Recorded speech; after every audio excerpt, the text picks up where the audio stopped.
This is Aaron Russo, a filmmaker and former politician. To his left is Nicholas Rockefeller of the infamous Rockefeller banking and business dynasty. After maintaining a close friendship with Nicholas Rockefeller, Aaron eventually ended the relationship, appalled by what he had learned about the Rockefellers and their ambitions. I got a call one day from an attorney woman I knew, and she said, "Would you like to meet one of the Rockefellers?" I said, "Sure, I'd love to." And we became friends, and he began to divulge a lot of things to me. So he said to me one night, he said that there's going to be an event there, and out of that event, you're going to see we're going to go into Afghanistan, so we can run pipelines from the Caspian Sea. We're going to go into Iraq to take the oil and establish a base in the Middle East, and we're going to go into Venezuela and try and get rid of Chavez. And the first two they've accomplished. Chavez they didn't accomplish. And he said you're going to see guys going into caves looking for looking for people that they're never going to find. You know, he was laughing about the fact that you have this war on terror. There's no real enemy. He's talking about how by having this war on terror, you can never win it because it's an eternal war. And so you can always keep taking people's liberties away.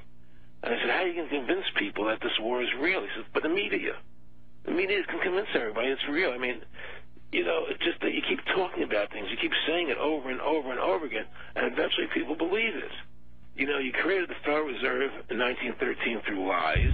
You create 9/11, which is another lie. Through 9/11, you're fighting a war on terror, and now all of a sudden you go into Iraq, which was another lie, and now they're going to do Iran. You know, and it's all one thing leading to another, leading to another, leading to another. Now, I would say, what are you doing this for? What's the point of this thing? You have all the money in the world you ever want. You have all the power. I said, you know, you're hurting people. It's not a good thing. And he would say, what do you care about the people for? Take care of yourself and you take care of your family. And then I said to him, what are the ultimate goals here? He said, the ultimate goal is to get everybody in this world chipped with the RFID chip and have all money be on those chips and everything on those chips. And if anybody wants to protest what we do or violate what we want, we just turn off their chip. That's right, microchipped.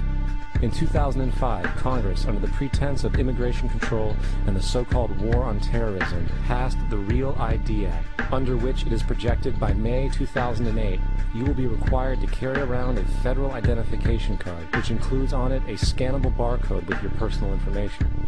However, this barcode is only an intermediary step before the card is equipped with a VeriChip RFID tracking module, which will use radio frequencies to track your every move on the planet. If this sounds foreign to you, please note that the RFID tracking chip is already in all new American passports. And the final step is the implanted chip, which many people have already been manipulated into accepting under different pretenses.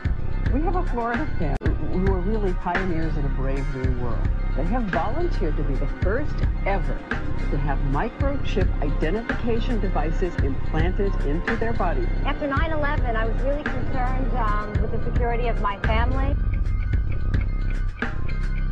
I wouldn't mind having something planted permanently in my arm that would identify me.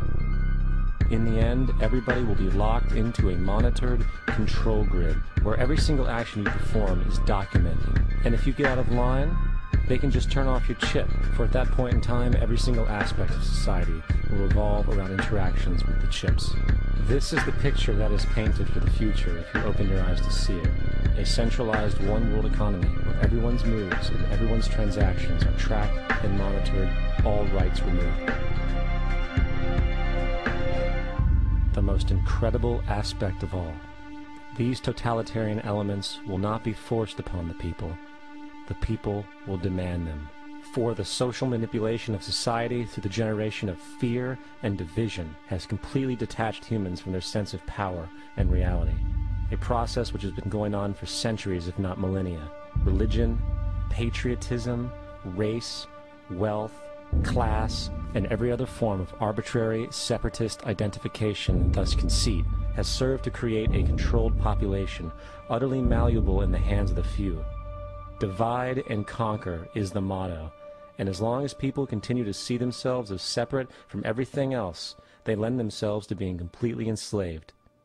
The men behind the curtain know this, and they also know that if people ever realize the truth of their relationship to nature and the truth of their personal power, the entire manufactured zeitgeist they prey upon will collapse like a house of cards.